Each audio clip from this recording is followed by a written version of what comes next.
Итак, самый эпичный бой за последнее время. У врагов осталось очень мало секунд, чтобы победить в этом бою. И нам, чтобы выиграть, нужно было просто постоять. Но так как осталось мало времени, мы решаем сделать убийство пара танков. Я получаю дамаг, промахиваюсь эпично на ходу. Тут решаю пройти к 110-му, но и упасть вниз. Задумка такая у меня была. Прохожу, и тут меня выцеливает из третьей, и все.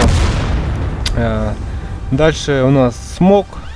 Живой может в принципе добрать из третьего, что в принципе может произойти. ЛТТБ у нас уже на горе умер, так как его выцелили. Тут эпично 2 хп остается у врага, но это уже не важно.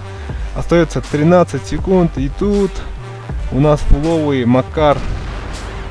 На него выходит сразу 3 танка. Барабанщик 90-й летит ему в корму, на что Макар сразу же выцеливает его, понимая, что если он зайдет в корму, он здесь не выживет.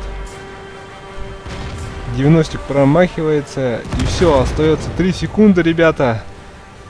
1 секунда, и эпик,